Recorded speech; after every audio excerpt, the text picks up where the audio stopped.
because I'm grinding through books right now, I thought a little reading challenge could be fun.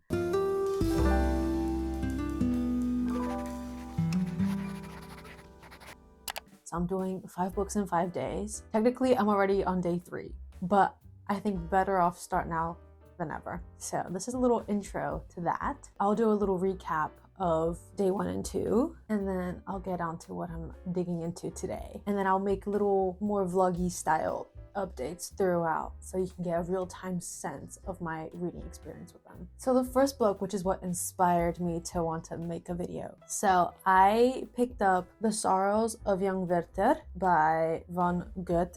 I apologize again if I butchered that, like there's nothing I can do. But yeah, I picked this up just on a whim because I was wanting something short and quick to try and like really dig me out and just like enjoy something new, because I have been slowly going through some other larger books. I picked this up one night and I started reading it and I was so obsessed. I was hooked. It basically follows a series of letters from Werther,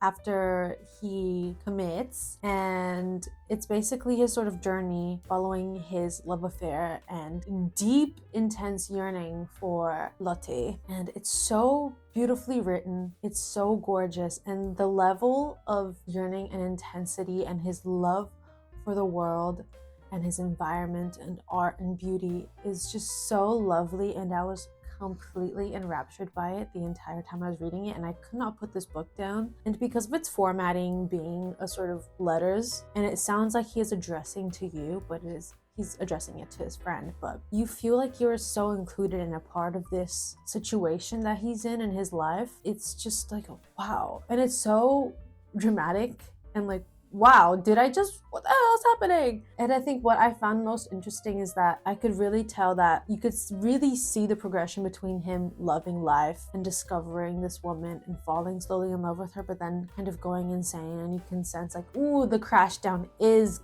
coming very soon. And it does turn quite sad. My heart was just hurting for him because he was so deeply passionate and in love with this woman.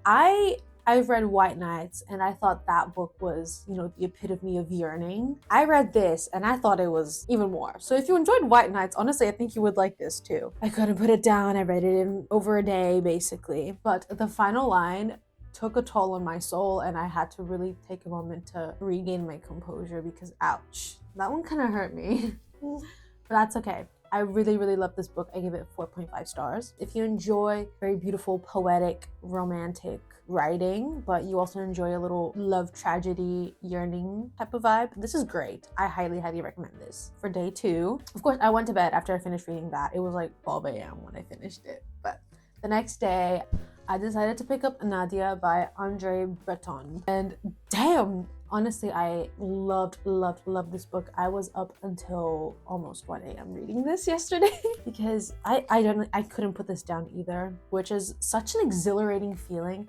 This book, the process of reading it I was almost feeling a sort of high from it. Who needs drugs when you have Nadia? But essentially it follows this narrator who studies surrealism in a sense and has this very sort of abstract perspective on life, and he becomes, I'm assuming it's a he because I'm pretty sure it's based off of Breton's life a little bit and experiences, but he becomes completely obsessed a bit and has a bit of a love affair, common theme here, with this woman who is kind of very eclectic and eccentric, but it follows their sort of relationship that starts to bloom and them getting to know each other. And it's a very abstract book. It's a surrealist romance, I guess. But I thought it was so interesting because it touches a lot on, as well, surrealism as an art form, a movement, a frame of thinking, a perspective to view life and your environment, which I thought was really, really cool. And he makes a lot of nods and comments, life and his relationship, through this sort of surrealist and abstract lens.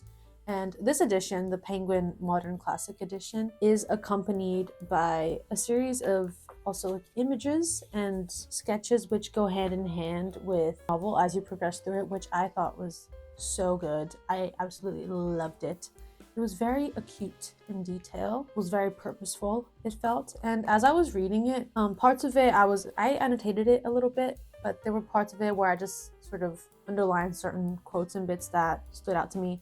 But also I felt because I'm painting again and I'm looking more into surrealism for this piece, I found a lot of passages that very closely related to what I want to translate in my work. So I highlighted a few of those bits as well. I want to see when I have a little bit that I sort of outlined. I'll read you the little excerpt. I shall limit myself here to recalling without effort certain things which, apart from my exertions on my part, have occasionally happened to me, things which, reaching me in unsuspected ways, give me the measure of the particular grace and disgrace of which I am the object. I shall discuss these things without pre-established order and according to the mood of the moment, which lets whatever survives survive. That is a sort of very nice glimpse into what the writing sounds like in this. You do have to pay slightly more close attention or go in with an open mind or an exercised mind that is familiar with more abstract writing, because you will not directly understand, I guess, what is being said at times. Like I had to go over a couple lines to really process what is being said, but I did I flew through this. I read it in a day, as we know. Can you hear my stomach growling? Anyways, but yeah, I really, really love this book. I think it's one of my favorite books I've read this year so far.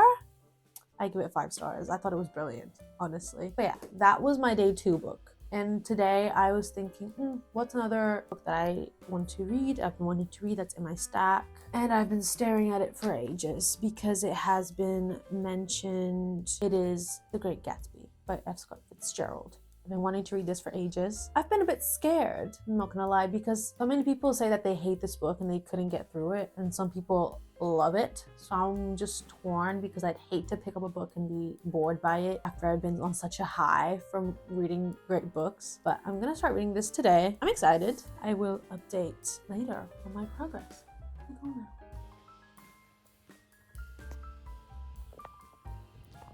I've started reading this. Didn't start it during the day. I only just lied down now and started reading it, but that's okay. I'm liking it. I think the pacing is really fun. It's kind of snappy, interesting set of characters. I'm like super early on into the book, so I don't have that many thoughts. But I do this sometimes where, depending on the book, if I pick up that certain pacing and the way that it's structured and how the characters interact with each other, I like to play out things in my head as if Wes Anderson directed it, you know what I mean? So I've been doing that, which has been pretty fun. I'm gonna keep smashing through this tonight, and then I'll finish it during the day, probably tomorrow. We'll see. And then, yeah. But I'm pleasantly surprised by the beginning of it.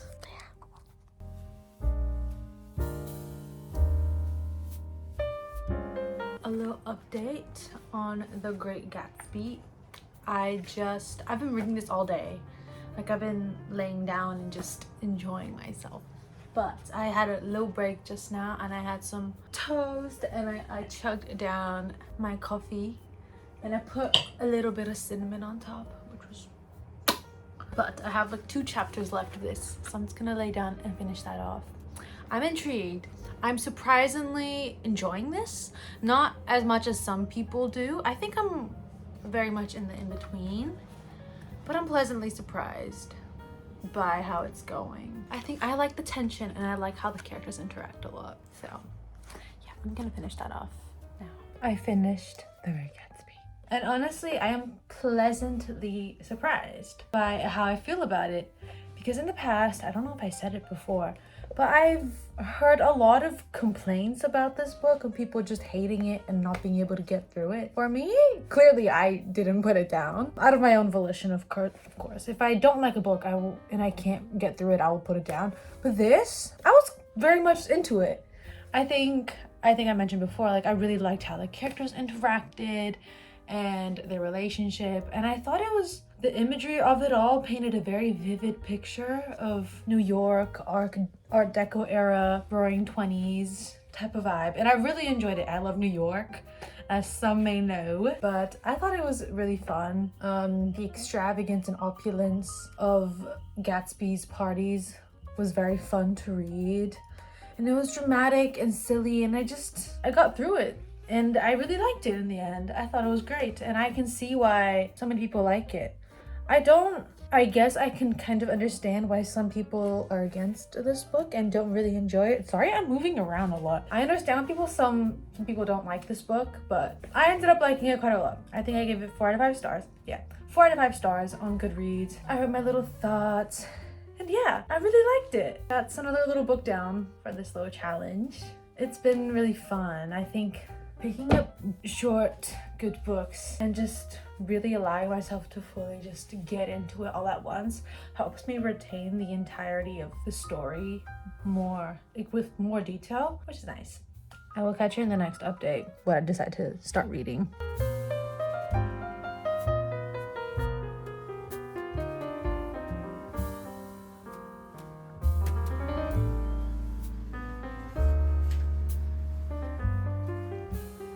Update on Blue Nights. I'm about to finish it off. I started reading it last night and I've been reading it nonstop. I'm completely obsessed and a bit mellow upon reading it because of its subject matter. I did cry a little bit last night when I started it because wow, but I'm really, really, really enjoying this. Making myself a little more cut and finish this. I took a little nap in the car just before, so I really need a coffee. I'm gonna finish this off and then I'll be back with my thoughts. Cloudy and a bit rainy. It's perfect weather, and last night it was raining. I could hear the raindrops on the roof while reading this. It was just perfect. I'm gonna finish this now.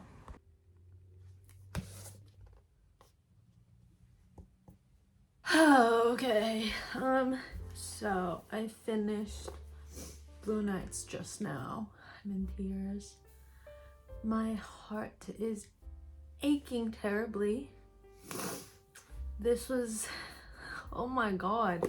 This was a beautiful sort of reflection of her time and experience with losing her daughter and her struggles and battles with many health issues, and her as an individual, as a mother, as a writer, as someone who exists in this world. And it was so well written. I literally couldn't put it down. You fly through these pages, and the way that she sort of reflects on certain things is just, it's like a little prick in my heartstrings. And I loved this book. Probably, I feel like I've said that before with Gunther book, but this is probably surpassed that. Probably my favorite read of the year, and it's honestly something I will always come back to now, and I want to come back to. You know, when there's almost like a pit in your soul after you finish something that you kind of resonate with so much, but also you're completely aware of the fact that this is such an individual experience that I haven't lived through. Like, I'm not a mother of sorts, but oh my gosh, it's just, yeah, it's a very emotional thing. It's very sensitive. Oh, I'm not gonna stop thinking about this for a while, I think. My mascara is not waterproof. I'm gonna take a moment to just sit with this, I think, unwind from reading that. I'm just sensitive, so I feel like many people maybe don't necessarily cry. This really got me. Thank you, Joan Didion. We all say in unison.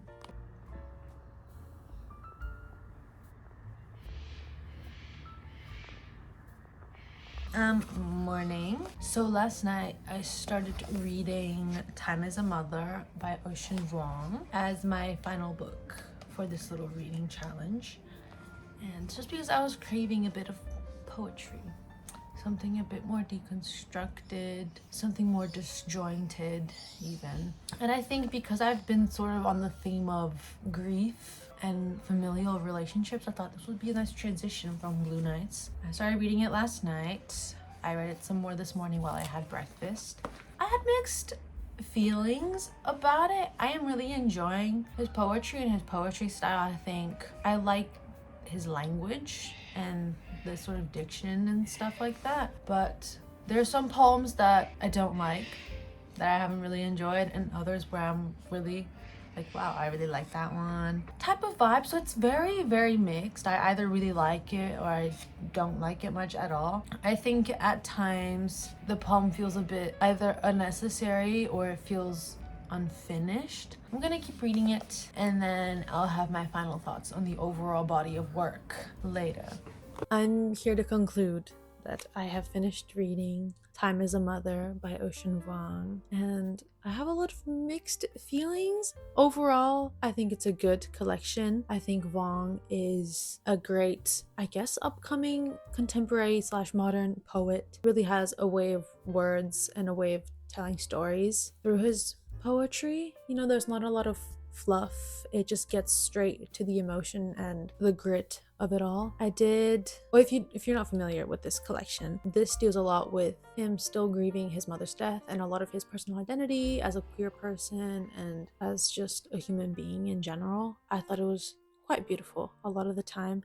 I did find that some poems, personally to my taste, I found them a little bit difficult to read at times just because of their structure, and there are some poems that he completely absent of punctuation, and I don't know, it can be a bit difficult to catch the momentum and the pacing and the rhythmic aspect of reading that poem, which kind of takes out my ability to really digest what it is conveying emotionally and thematically, etc. Mostly, I did really enjoy many of these poems, and I found that they were very, very deep and raw and very personal, I think, to Vuong. Something that I think applies is that I think you do have to be a bit more familiar with his previous work to take this in, which I'm not. I was looking a bit more into him just briefly after I finished reading this, and I do think it would help a lot if I were to read On Earth We're Briefly Gorgeous, I think it is, and another one of his poetry collections, I forget the name. I think I should read those and then revisit some of this. And another thing is that I stumbled across a video of Vuong doing a live reading of one of the poems, and I think that these poems are made to be read out loud, specifically by Vuong, with a very specific cadence and softness. But yeah, I think overall I really enjoyed this. The final poem was fantastic. There's another one, I forget. Const Roman? I don't know if I'm saying that right, but this one, probably my favorite one out of the entire collection, but I thought it was one of the most intricate and interesting ones out of the entire collection. But yes, I think I give it 4 out of 5 stars on Goodreads, which I think is good. This concludes the little reading challenge for this video, which is crazy. I did 5 books in 5 days. I am completely aware that these were like pretty generally short books, especially this. This is a poetry collection, which is much easier to get through. Nonetheless, I did it. I really locked in, and what I got out of this is that I really enjoyed taking in an entire novel kind of all at once in the 24 hours, because I think you are reminded of many more of the details, and you're just very focused in on this one narrative, and you really catch a glimpse of the entirety of it, which makes it a bit more enjoyable. It was a very refreshing experience to just focus in on a singular book at a time, and it was fun. I hope you got some fun recommendations out of that if you're looking for something short and quick but compelling to read. Many of these were very much that. I hope you come back for another video. Make sure you subscribe and follow my IG, which is @longingforliterature, if you want some more constant updates. I'm more active on there. I will see everyone next time. I hope you have a beautiful, magical, wonderful day, night, week, month, year, whatever it may be.